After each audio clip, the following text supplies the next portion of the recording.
Hi, my name is John Minnich, and today I'm joined by Reva Goujon, and we'll be talking about Trump's victory and its implications for American foreign policy and the U.S. global position.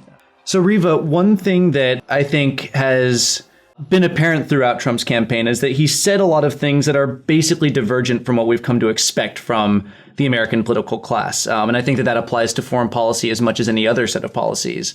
But one question I think we have to deal with when trying to assess how a Trump administration would behave on the international stage is what is the relationship between rhetoric and reality? At what point will that rhetoric run into reality? And one, I think, important testing ground for this is the U.S.-Russia relationship. Clearly, Trump has said some positive things about Vladimir Putin. But I guess in your sense, where does Trump and his rhetoric run into hard geopolitical constraints or not?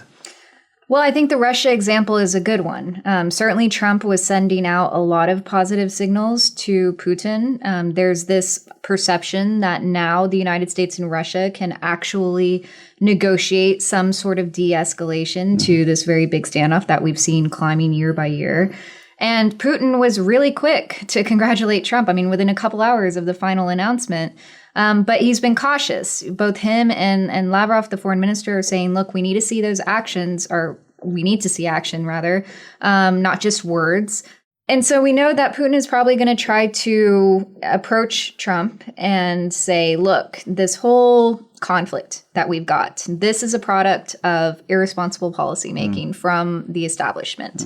And you're a businessman. And so we know that sanctions are bad for business. So, let's start with that to get the conversation going. And the Trump as president will have executive authority to repeal some of that sanctions pressure if he wants to. But I think a question is in exchange for what? Exactly, right? And so, that's where Russia has been involved heavily in Syria for this very moment, because Syria has always been more of a bargaining chip for the Russians and trying to get the United States to this point in negotiation.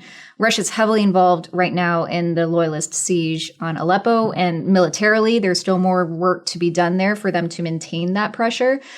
But, there's room for Russia to de-escalate if it wants to in the Syrian theater and argue that there needs to be tighter collaboration with the U.S. in the fight against Islamic State, a pullback of rebel support by the U.S., that sort of thing. And on the sanctions, again, there can be some repealing. Now, in exchange for what?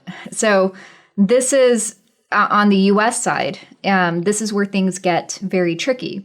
So yes, Russia can make things a little bit easier in Syria, but it's not going to be able to bring the loyalists in Syria to the negotiating table or Iran in a big way. There are some very serious constraints there.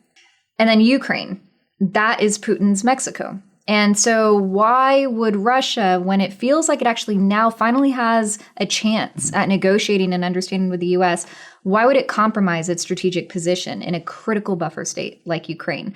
So there's not much room for maneuver there. And so when it comes to things like limiting NATO expansion in the former Soviet sphere, it's one thing to say that the U.S. is not going to go above and beyond what it's currently doing in its military buildups. But to repeal support in any significant way and really compromise the security of those countries caught in the Russian borderland, that compromises the entire U.S. strategic position in Eurasia. And we know that throughout U.S. history, regardless of personality, it's been an imperative for the U.S. to prevent any single power from dominating that landmass. Russia's not dominating it as such. It's not waging an ideological war with the U.S. at this point like it was in the Cold War. But if that security rim of allies weakens significantly and the U.S. loses that foothold to any large degree, that is working against U.S. strategic imperatives, and I think that's where Putin hits that wall. Right, and I agree, and I think an important component of questions around Trump's foreign policy do center ultimately on this question of America's security partnerships. What will happen to the American alliance framework that's existed for well over half a century at this point? So let me flip that back to you. When it comes to the Asia-Pacific theater, what are U.S. allies thinking at this point? So I think Asia Pacific operates in a slightly different register. It's moving in the same basic direction. I think there's a lot of uncertainty and in some corners, Japan, South Korea anxiety over the trajectory of U.S. policy going forward. At the same time, one thing that Stratfor noted several years ago is that there's an expectation that the U.S. would, in some sense, retrench its presence in East Asia, relatively speaking. And part of that process was an active effort to transfer more of the responsibility for maintaining regional security to these key partners like Japan and South Korea. Now, I think Trump represents less a repudiation of that process and more likely an extension and possibly an acceleration of that process. So that's something that I think will likely generate insecurity, a sense of uncertainty, a sense of anxiety among some of America's traditional partners, but not necessarily mark a break from the current trend. Now, at the same time, I think that there are interesting ways in which the Trump administration does mark a departure from existing American policy. And I think the Trans-Pacific Partnership is a key example of that. And that's pretty much dead at this point. At this point, it's very unlikely, unless Trump were to radically reverse his own position, that the Trans-Pacific Partnership is going anywhere. And without U.S. ratification of the deal, it has no future, essentially. It is strategically a boon for China. There's no two ways around it. And China is certainly going to take advantage of this moment as an opportunity to accelerate campaigning on behalf of other free trade agreements that it's played a more active role in that currently don't involve the U.S. So I think that there's a way in which China is certainly going to do what it can to take advantage of any sign that the U.S. is ramping up or accelerating the process of pulling out of East Asia. And that's also something that I think is definitely going to add to regional tensions, certainly between China and Japan. So to then add another layer of complexity to that dynamic, we have North Korea getting closer and closer to its nuclear goals. This is an issue that's really been on the back burner for many U.S. administrations, really because of lack of any good options to deal with it. Right. So now as this becomes more visible, what does that mean for key security allies in the region, Japan, South Korea most notably? Exactly. I think that North Korea is really going to re-enter kind of the American foreign policy foreground in the years to come. And it does come down to the fact that though North Korea has had a nuclear weapons development program for decades at this point, throughout the 1990s, the program really served primarily as a bargaining chip for negotiations with the U.S. That's begun to change in the last decade. And I think now at this point, nuclear weapons really are a pillar of North Korean national security. And that means that they're not going to stop. No matter the old bargaining tactics, the old negotiations that the U.S. brought to the table simply aren't going to work. So that's going to be a major issue for the Trump administration to deal with. And it'll be especially important given that as North Korea moves towards a functioning nuclear deterrent, that's only going to increase the incentives for Japan, South Korea, and other countries in the region to also pursue similar measures.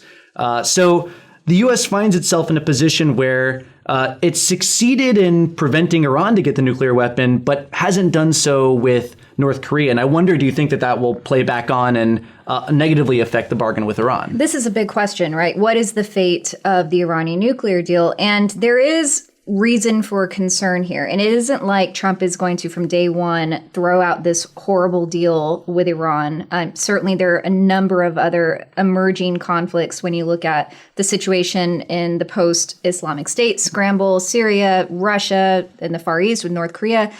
Reopening a front with Iran is not in the U.S. strategic interest, nor does Iran want that. But we have a Republican Congress as in addition to a Trump presidency, and that is going to lead to a more hardline U.S. policy on Iran. So if there is even a perception or report on any sort of infraction by the Iranians to the nuclear deal, or even beyond the nuclear deal, with Iran sort of asserting itself in the Strait of Hormuz, harassing U.S.